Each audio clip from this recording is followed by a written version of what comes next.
24 के लोकसभा चुनाव में इस बार राजकोट की सीट केंद्र बिंदु में है और उससे भी ज़्यादा जो सेंटर ऑफ अट्रैक्शन बने हुए हैं वो हैं उसके उम्मीदवार बीजेपी के पूर्व प्रदेश अध्यक्ष केंद्रीय मंत्री पुरुषोत्तम रूपाला जी, जो कि एक बड़े नेता हैं पार्टी के। और हमेशा वैसे वो सुर्खियों में रहते हैं, लेकिन इस बार राजकोट सीट से जब से उनका नाम घोषित हुआ उसके बाद से वो काफ़ी चर्चा में, फॉर रॉन्ग रीजंस ऑल्सो। तो रूपाला जी, इस वक्त सबसे पहले तो मैं ये जानना चाहता हूँ कि आपने ऑफिशियली नॉमिनेशन भी फाइल कर दिया है। लगातार ये मांग उठ रही थी कि आपका नाम वापस लिया जाए, पार्टी ने आपको सपोर्ट किया, बैक किया और अब आप मैदान में उतर चुके हैं। इस पूरे घटनाक्रम को अगर हम देखें, आप किस प्रकार से देख रहे हैं? चुनाव का रुख क्या होगा? देखो, चुनाव में दो प्रकार के वायुमंडल बनते हैं। एक होता है किसी कैंडिडेट को लेकर, उनके आसपास उनकी घटनाओं को लेकर ये होता है, और दूसरा होता है पार्टी और सरकार के लिए एक वायुमंडल बनता है। तो यहाँ हम इस जो आपने जिक्र किया कि मेरे खिलाफ काफ़ी प्रदर्शन, धरना वगैरह हुए हैं और मुझे टारगेट करके एक इस प्रकार का एक वायुमंडल बनाया गया है। मगर पूरे देश में एक बात देखने में आ रही है, और मैं भी कैंडिडेट के तौर पर जब लोगों से संपर्क में जाता हूँ तो मुझे भी सुनने में आ रही है, देखने में भी आ रही है। वो ये है कि प्रधानमंत्री मोदी जी के बारे में लोगों के मन में बहुत भारी आदर का एक स्थान बन गया है। और मैं तो इस चुनाव को अगले सारे चुनावों से अलग रूप से देख रहा हूँ। ये मेरी निजी राय हो सकती है, मगर बात यह है कि प्रधानमंत्री जी को, नरेंद्र भाई को तीसरी बार प्रधानमंत्री बनाने का मूड देश की आम जनता ने बना लिया हो, इस प्रकार का एक वायुमंडल है। दूसरा, एक पार्टी का अपना एक ऑरा होता है, इस प्रकार से उसकी एक व्यवस्था तंत्र होता है, उसकी एक पार्टी की ऑर्गेनाइजेशनल स्ट्रेंथ होती है। तो इस चुनाव को मैं इस प्रकार से इवेल्यूट करना चाहूँगा कि मेरे इंडिविजुअल्स मेरे का सामने जो मुद्दे हैं वो, और उसी के साथ हमारे प्रधानमंत्री जी के मन ने लिए बनी हुई पूरे देशवासियों की धारणा जो यहाँ में भी प्रभावी हैं, और तीसरा हमारी ऑर्गेनाइजेशनल स्ट्रेंथ जो पार्टी की है। इन तीनों को मिला के जब मैं देख रहा हूँ तो चुनाव हम आसानी से जीतेंगे। ये तो इसलिए भी स्वाभाविक तरह से माना जा सकता है कि राजकोट एक बड़ा स्ट्रांग होल्ड रहा है बीजेपी का। मेरे ख्याल से पार्टी ने शायद पहली बार अगर कहीं चुनावी जीत हासिल की हो जनसंघ के ज़माने से तो ये राजकोट ही रहा। राजकोट को काफ़ी नर्चर भी किया पार्टी ने। कुछ जैसे कहते हैं कि नेचुरल बेनिफिट्स तो आपके पास हैं ही, लेकिन जिस प्रकार का विवाद खड़ा हो गया, क्या आपको लगता है कुछ अफेक्ट करेगा वो? मैं इसलिए तो आपको बताया कि मैं इस विवाद को लेकर तो कुछ बताने वाला हूँ ही नहीं, क्योंकि ये मेरे आसपास है और मैं इस पर कुछ भी प्लस बोलूँगा, माइनस बोलूँगा, इसके पक्ष में बोलूँगा, इसके खिलाफ बोलूँगा, उसी को मैं आगे ले जाने के लिए कहने वाला नहीं ही हूँ। मगर मैं आपके इस सवाल का जवाब ज़रूर दूँगा कि मेरे पार्टी की यहाँ की जो स्ट्रेंथ है और हमारे यहाँ के कार्यकर्ताओं की काम करने की जो कुशलताएँ हैं, और यहाँ नेतृत्व की एक लंबी श्रृंखला है। आपको ये जान के बड़ी खुशी होनी चाहिए कि यहाँ से जो पॉलिटिकल हिस्ट्री में, भारत की जब पॉलिटिकल हिस्ट्री लिखी जाएगी तो उसमें एक मोदी एरा अभी आएगा।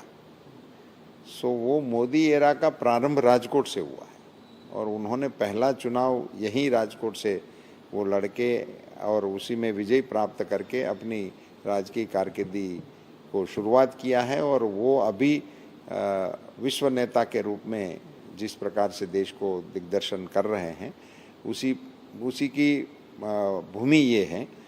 यहाँ से केशुभाई पटेल मुख्यमंत्री हुए थे, यहाँ से विजय भाई रूपाणी मुख्यमंत्री हुए थे, यहाँ से हमारे वजूभाई वाला जिन्होंने सबसे ज़्यादा बजट विधानसभा में पेश करने का विक्रम अपने पास रखा है, ऐसे बड़े दिग्गज नेताओं की ये भूमि है।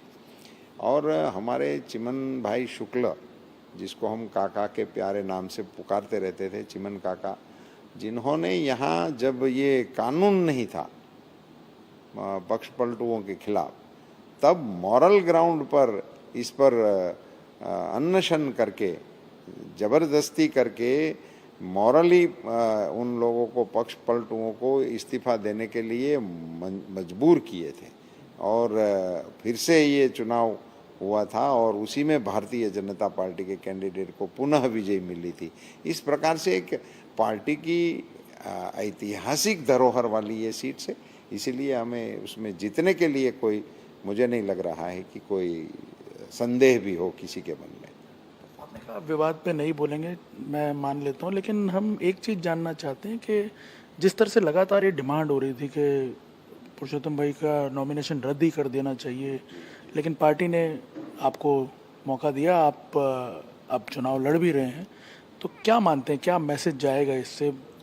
ये मैं जो पहले जवाब दिया था वही आता रहेगा। अब आप सवाल की वो जो भाषा है वो बदलते रहेंगे, और मगर मैं उसी पे बोलने वाला ही नहीं हूँ, क्योंकि वो जो भी जाएगा नहीं जाएगा उसी के पक्ष में मैं बोलूँगा, वो भी जवाब ही होगा ना।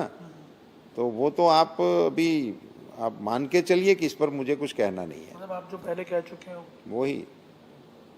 लेकिन जो कुछ भी घटनाक्रम हुआ, आपको किसी से कोई शिकवा नहीं है इसको लेकर? हमारी किसी से शिकायत नहीं है, हमने तो इसलिए माफ़ी भी मांग लिया था। हमारे मन में तो आज भी नहीं, आज भी मैंने मंच से अपील किया है। हमने सुना जी। तो ओवरऑल वैसे जब आप जाते हैं, लोगों से जब मिल रहे हैं, क्योंकि आपका प्रचार तो लगातार चल ही रहा है इस पूरे विवाद के बीच में भी, क्या आपको फीडबैक क्या मिल रहा है? क्या लोग इससे अफेक्टेड लोग हैं? बहुत ही उत्साह से कार्यक्रमों में भी जुड़ रहे हैं, और हम जहाँ जाते हैं तो बड़े प्यार से हमारा स्वागत भी कर रहे हैं। और हमें तो पता भी लगता है कि ये हम तो आज से थोड़ी पॉलिटिक्स में हैं, कम तो कार्यक्रमों में लोगों के बीच में जाना और कैंडिडेटों के लिए कामकाज करना, हमारा ये तो लंबा अनुभव है। तो हम जहाँ जाते हैं तो साधारण लोग भी बहुत ही दिल से हमारा स्वागत कर रहे हैं, पार्टी को समर्थन देने की बात कर रहे हैं। एक और भी विषय इस बार जो हमने चुनाव में देखा, ठीक है, आप इस क्षत्रिय वाले विवाद पे नहीं बोलना चाहते हैं, बिल्कुल इस चीज़ को हम ऑनर भी करते हैं, लेकिन हमने देखा कि जो दूसरे इश्यूज इस बार पहली बार हमने देखा इतने लंबे समय के अरसे में कि बीजेपी के अंदर भी एक टर्बुलेंस देखने को मिल रहा है पार्टी में। आपने देखा 2 कैंडिडेट बदलने भी पड़े, तो ये अनयूजुअल नहीं लग रहा है आपको पहली बार? देखो, ये अनयूजुअल कह सकते हो, मगर ये कोई पहली बार नहीं हुआ है। ये पहले भी हुआ है, कुछ कम मात्रा में हुआ होता है। कभी कभी ये स्थानीय स्वराज्य की संस्थाओं में होता रहता था, कभी कभी विधायक के तौर पे भी 1-2 बार की घटनाएं हैं।